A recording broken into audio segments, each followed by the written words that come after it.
महोदय, मेरा आपसे अनुरोध है, काइंडली आप सिर्फ सुन लें। आप जो बात है उसको सुन लें। अगर तो आप केस प्रस्तुत करेंगी तो बिल्कुल नहीं सुनूंगा। अगर इस बारे में आप धमकाने लग जाते हैं। नहीं, धमकाने की बात नहीं है। आप धमकाने लग जाते हैं। आपने बहुत कुछ कह लिया। नहीं सर, जो कुछ कहना है वो सिर्फ जज साहब के सामने कहना। अध्यक्ष जो महोदय, सिटिंग जज है उनके सामने कहना। अध्यक्ष महोदय आप सुन तो लो, ये कोई बात थोड़ी ना हुई सर। सर मैं आपसे रिक्वेस्ट कर रही हूँ, आप मुझे देखिए, मैं धमका नहीं रहा। सर, मैं आपसे ये निवेदन कर रहा हूँ। Sir I am requesting you with folding hands. आप अपने डिप्टी चीफ मिनिस्टर, देखिए, अगर मैं हाथ जोड़ के आपसे प्रार्थना करती हूँ सर, मेरी बात सुन ले। मेरी बात सुनेंगे आप? मेरी सुन ले सर। मेरी बात सुन ली आप। अगर तो आपने केस के फैक्ट्स के बारे में कोई बात रखनी है, केस के फैक्ट्स के बारे में बात रखनी है, तो वो जो इंक्वायरी ऑफिसर या इंक्वायरी जज होगा उसके सामने रखना। अगर कोई जो कल डिसीजन हुआ है, जो कल डिसीजन हाउस ने किया है, उसके बारे में बात रखनी है तो जरूर रखिए। हाँ जी, मैं बोल लूं, और मेरा रिक्वेस्ट है सर, आप मेरी बात को पूरा सुन लें। हाँ जी। जैसे ही ये मामला अभी शुरू हुआ, डिप्टी सीएम ने उठ के पहले क्या बात कही कि ये 2011 नहीं था, मैं 2012 था। फिर ये कहा ये 2005 में। सर मैंने आपकी टेबल पे 2 पेज भिजवाए हैं, काइंडली आप शांति से उनको पढ़ लें। 2005 में ये जो आपके फैक्ट्स हैं सर, मेरी बात सुन लें आप। हाँ। आप क्यों प्रोटेक्ट कर रहे हैं? मैं किसी को प्रोटेक्ट नहीं कर रहा। मेरे भी किसी को प्रोटेक्ट नहीं कर रहा अध्यक्ष, लेकिन ये गलत एलिगेशन मेरे ऊपर मत लगाइए। अध्यक्ष जी आप, मैंने कहा जो फैक्ट्स हैं। अध्यक्ष जी स्पीकर को कम बोलना चाहिए, मैं बोल रही हूँ। मैं जो कह रहा हूँ सुनो ना उसको, कि जो फैक्ट्स हैं वो इन्वेस्टिगेशन एजेंसी के सामने रखिए। उनका आएगा, वी विल फॉलो दैट। अध्यक्ष महोदय, आपने जो मैंने बात कही वो आपने एक्सपेंस करा दी। उसने मेरे पे झूठा एलिगेशन लगा दिया, आपने वो एक्सपेंस नहीं करवाया। वो क्यों नहीं एक्सपेंस करवाया सर? देखिए कब उसने बोला मुझे। सर डिप्टी सीएम ने जो मुझ पर, अध्यक्ष महोदय मेरी तो सुन लो। अध्यक्ष जी सुन लो आप। हाँ बताइए। आप सुन लो, काइंडली सुन लो। देखिए ऐसा, अध्यक्ष जी काइंडली सुन लें आप, काइंडली सुन लें सर। सर प्लीज सुन लें। मैंने जो 0 में बात कही, मैटर इज ओवर। जो भी यौन शोषण का मामला, मैटर इज ओवर। ने खड़े होके ये कहा कि 2005 में डीडीआर हुई, 2011 में गीता जी के झज्जर निवास पे। सर मेरा झज्जर निवास बना ही नहीं था, और 2011 से आज मुकर गए 2012, और 2005 में वो टीचर सरकारी नौकरी में ही नहीं था। मैंने आपको पेज दे दिए हैं। और दूसरी बात, ये खुद जो हैं वहां से 2014 से खुद ही एमएलए हैं, खुद ही एमपी हैं, उनके घर के नजदीक का स्कूल है। इससे क्या लेना देना? मुझे मैटर को आप हाईकोर्ट को दें सर, हम लोग इसका वेलकम कर देंगे। लेकिन point of reference, the only thing is की जैसे ही आज ये मामला शुरू हुआ, डिप्टी चीफ मिनिस्टर साहब ने खड़े होकर ये कहा कि मैं इसमें अमेंडमेंट करना चाहता हूं। आपने उनकी सुन ली। सर उन्होंने मुझ पर झूठा एलिगेशन लगाया कि मैंने प्रोटेक्ट किया। टाइम्स ऑफ इंडिया में उस सरपंच ने कहा है कि जेजेपी के लोग मेरे घर आकर दबाव बना रहे हैं, आप हाँ भर दें। और उसने इंटरव्यू दे दिया कि हम कभी भी गीता भुक्कल जी के रेजिड नहीं गए। तो ये आपको, आप भी प्रूफ दें। मैंने सर विद सिग्नेचर आपकी टेबल पर पहुंचा दिया। गीता जी मैंने पहले कहा नहीं सर, जो फैक्ट्स आपके पास हैं जी सर, मेरी आप तो सुने। ऑफिसर जो भी इंक्वायरिंग सिटिंग जज होगा उसके पास रखिए। उसके बाद अगर वो दोषी पाए जाएंगे तो उनके खिलाफ कार्रवाई होगी। अध्यक्ष महोदय, house is over and above the high court. जो भी अध्यक्ष महोदय, house is over and above the high court. और उसमें लिखा है सभा में या तो प्रवेश ना किया जाए, प्रवेश किया जाए तो स्पष्ट और सच बात कहें। ठीक है, मैं सर सच बोल रही हूँ। आप डिप्टी चीफ मिनिस्टर से बोलें उन्होंने झूठ क्यों बोला, उन्होंने झूठ क्यों बोला। अब बार बार फिर हम घूम फिर के वहीं आ जाते हैं, जहां से शुरू होते हैं वहीं फिर आ जाते हैं कि जब एक चीज इन्वेस्टिगेटिंग एजेंसी के लिए हमने तय कर दी, फिर उससे हम भागते क्या?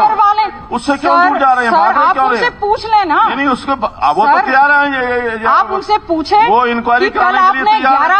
अगर वो इंक्वायरी कराने के लिए तैयार ना होते तो बोलते। सर इंक्वायरी तो होनी ही चाहिए। हाँ जी। और house is over and above the high court. Why the legislature is giving, अभी कहा ना, this is the decision of the house, this is not my decision. If house takes any other decision, अगर house कोई दूसरा decision लेता है तो मैं उसको फॉलो करूं। ऑनरेबल स्पीकर, अगर हाउस कोई दूसरा, honourable leader of opposition is also a house. We are also every member of the house is respected member of the house. Sir मेरी आपसे रिक्वेस्ट है, आप उनसे taken by the house will be followed. मेरी जो बात है sir आप उनसे पूछ लें। 2005 में वो सरकारी टीचर नहीं था। मैं नहीं पूछूंगा, ये मेरा काम नहीं है, ये इंक्वायरी ऑफिसर पूछेगा जो भी। हाँ जी सर आप कमाल कर रहे हैं। सर आप इंक्वायरी करवा लें। हाँ जी। लेकिन झूठा एलिगेशन जो डिप्टी चीफ झूठ है या सच है ये पता लग जाएगा। सिग्नेचर सर मैंने विद सिग्नेचर सदन के नेता के पास विद सिग्नेचर अपनी स्टेटमेंट भेज दी। सर आप डिप्टी और स्पीकर सर, मैंने आपके टेबल पर विद सिग्नेचर स्टेटमेंट भेज दी। मैं जो इंक्वायरी ऑफिसर होगा उसके पास आपकी स्टेटमेंट भेज दूंगा। मैं ये आपसे आप प्रॉमिस कमाल कर रहे हैं। जो आपने फैक्ट्स रखे हैं वो मैं इंक्वायरी ऑफिसर के पास भेज दूंगा। I promise that. अध्यक्ष महोदय, मेरे को कोई इतराज नहीं है, आपने कर दिया हाईकोर्ट के कर ले, लेकिन इन्होंने लिख के दे दिया सदन पे ये झूठ है, उनसे लिख के तो ले लो। क्या भेजोगे? वो जो इसके अंदर देखिए जो इसके अंदर लिखा गया है, जो प्रोसीडिंग ऑफ द हाउस उसके अंदर जो इन्होंने एलिगेशन लगाए वो सब लिखे हुए हैं। जो हाउस की प्रोसीडिंग्स हैं उसके अंदर जो कुछ लिखा हुआ है, भाई इन्हें ये लिख के दे रही है, वो भी लिख के दे दें। नहीं वो उनकी मर्जी है। कोई अपने फैक्ट देना चाहता है उनकी मर्जी। एफिडेविट दोगे ना, कोई तो कॉज लोगे, कोई तो टर्म ऑफ रेफरेंस दोगे। ये record this is sufficient record. ये एफिडेविट देने के लिए क्या है? This is sufficient record for the any inquiry. जो भी प्रोसीडिंग या जो भी बात हाउस के अंदर हुई है वो बिल्कुल पूरी तरह से चोटी पकड़ा दो हाथ में उनके जजों में। हाँ जी, देखिए ऐसा है, हाउस डिसीजन जो करेगा मैं उसको फॉलो स्पीकर साहब, you are the chief of this house. If house takes any other decision, I will also follow that. You are speaker of all the MLAs. मैं कहता हूँ अपनी चोटी वो इंक्वायरी ऑफिसर लेगा, वो मेरा काम ऑफ दिस हाउस किसी जज के हाथ में अपनी चोटी देना, it will be foolishness of this house. मैं क्या करूँ? जब हाउस डिसाइड करता है तो मैं क्या कर सकता हूँ? बहुत बड़े मैंने डिसीजन नहीं किया। जज से बहुत बड़े डिसीजन ऑफ द हाउस। मत करो, एक सरब के लिए कमेटी बना दो, आप उसके चीफ बन जाओ, फैसला दे दो, है क्या बात? और इसको मिटाओ। मुझे बत्रा जी, कोई बात नहीं। कल जब ये डिसीजन हुआ था, आपको एसपी देखिए एक मिनट बत्रा जी, एक मिनट गौतम जी, प्लीज बत्रा जी, कल जब ये डिसीजन हुआ था आप हाउस के अंदर थे, उस समय आपने एक बार भी नहीं कहा, आपने कहा कि सिटिंग जज से इंक्वायरी होनी चाहिए। तो हाउस ने डिसाइड किया तो मैं क्या करूं उसमें? हाँ जी, जज का डिसीजन तो आपका था, हमारा ना, मेरा नहीं था। हाउस का हमने कहा कि आप इंक्वायरी करो ना, हाउस का डिसीजन था। हमने कहा था एजुकेशन डिपार्टमेंट, हमने अपोज की थी पुलिस, हमने आपको अपोज नहीं किया। हमने आपको कहाँ अपोज किया? वो यूनानिमस नहीं था कि जो हमने कहा कि आप इंक्वायरी कर लो।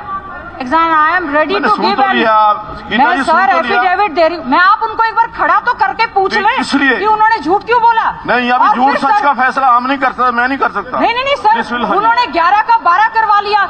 सर मैं बता रही हूँ, मेरा घर पे सर उन्होंने 11 का 12 बोल दिया। हंस रहे हैं, आपके पड़ोस में यौन शोषण हो गया बच्चियों के साथ, आप हंस रहे हैं, आपने उनको प्रोटेक्ट नहीं किया। नहीं हंस रहा आपकी बात पे, माननीय सदस्य आज भी आज सदन में अध्यक्ष अध्यक्ष महोदय,